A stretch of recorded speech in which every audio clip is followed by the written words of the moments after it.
Sea f una función que va de Rn en Rn, derivable en un punto x0 de Rn. Vamos a suponer además que x0 es un punto fijo de la función, es decir que f de x0 es igual a x0.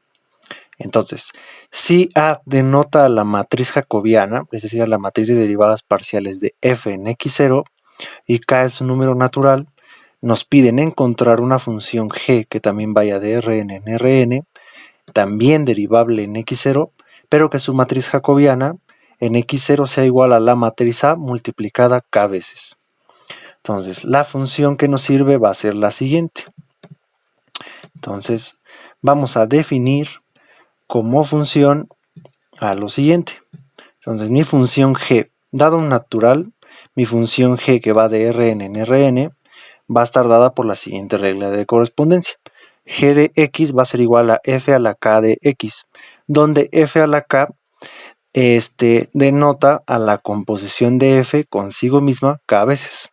Entonces f de k es componer a f tantas veces como me diga el exponente, ¿de acuerdo? Entonces hay que verificar dos cosas. Es inmediato que g está bien definida, ¿no? Entonces lo único que falta ver es que sea derivable en x0 y que su matriz sea igual a la k.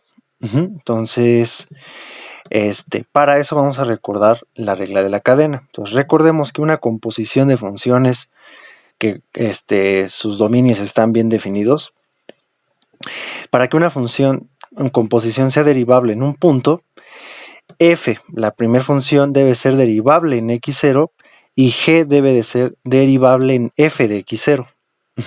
Entonces, si eso sucede y f de x0 pertenece al dominio de g, entonces sabemos que la composición es derivable en x0. Entonces, vamos a ver por qué esta función es derivable. Entonces, primero, pensemos por qué solamente la composición de 2 es derivable. Entonces, para ver por qué esta es derivable, pues veamos esto y simplemente cambiemos a la g por f. Entonces, si cambiamos a la g por f, yo tengo que la composición va a ser derivable en x0 si f es derivable en x0, lo cual ya sabemos que se cumple, y f es derivable en f de x0. Pero esto se cumple ya que por hipótesis nosotros sabemos que f de x0 es x0. Entonces, pues claro, como ya sabemos que f es derivable en x0, entonces f también es derivable en f de x0. Entonces, la composición es derivable en x0, ya que no hay problemas, porque como f va de Rn en Rn, entonces componer acá no genera ningún problema. Entonces ahora, ¿por qué la composición de 3 también es ¿cómo se llama? Derivable en x0? Pues sería lo mismo. Necesitamos que aquí sería al revés. Como acá podemos ver como primero esta composición y luego esta, ¿no? O sea, f compuesta con la composición de f con f.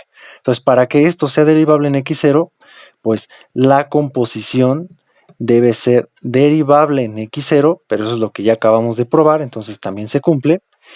Y la f debe ser derivable en f de x0.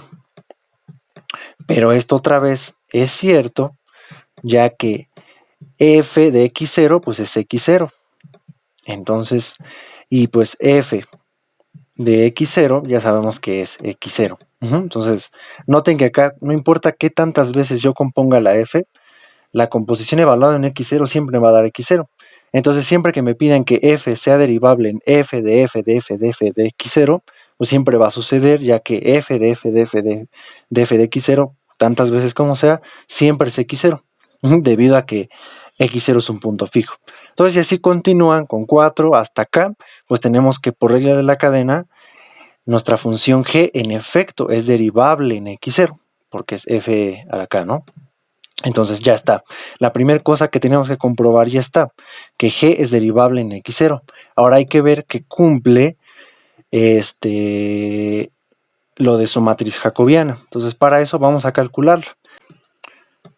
Entonces ahora vamos a calcular la matriz jacobiana de g en x0. Entonces la matriz jacobiana de g en x0 pues es la matriz jacobiana de f a la k en x0. Ahora aquí voy a hacer, voy a ver como la composición de f k veces pues lo puedo ver como primero componer k-1 veces y luego ya componer con f. Entonces, en total aquí estoy componiendo k veces, entonces esto es lo mismo que esto. Ahora, como aquí ya tengo composición y ya sé que acá todo funciona, todo es derivable, entonces voy a utilizar regla de la cadena. La regla de la cadena me dice que la matriz jacobiana de esto es la matriz jacobiana de la primera función evaluado en f de x0 por la matriz jacobiana de esta función evaluada en x0. Ahora, acá como f de x0 es igual a x0, pues acá me queda igual a esto. Simplemente cambié esto con esto, ¿de acuerdo? Entonces, ahora si hago el mismo truquito para esta función, el mismo que usé acá, puedo ver como la composición k-1 veces, como primero k-2 veces, y luego con la f, ¿no? O sea, componer primero k-2 veces, luego con f. Entonces, si hago el mismo truco que es como el de acá, entonces esta matriz jacobiana es igual a la matriz jacobiana de f a la k-2 en f de x0, pero pues f de x0 es igual a x0, ¿no? Por la matriz jacobiana de f en x0. Entonces, esto es igual a estos dos. Es el mismo argumento que apliqué de acá, de acá para acá. Solo que ahora con el exponente k-2. Entonces, si así continúan descomponiendo esta composición, van a llegar a que al final nos van a quedar puras matrices jacobianas de f en x0. ¿Y cuántas hay? Pues va a haber tantas como este exponente nos deje ir reduciéndolo, ¿no? O sea, como el exponente es k, pues van a salir k de estas matrices. Pero pues recordemos que estas matrices eran la matriz A, así las denotábamos. Entonces, la matriz jacobiana de g en x0 es igual a multiplicar esta matriz k veces, es decir, a la k. Y eso es lo que teníamos que comprobar. Entonces, como g satisface todas las peticiones del problema, esa es la función que buscábamos.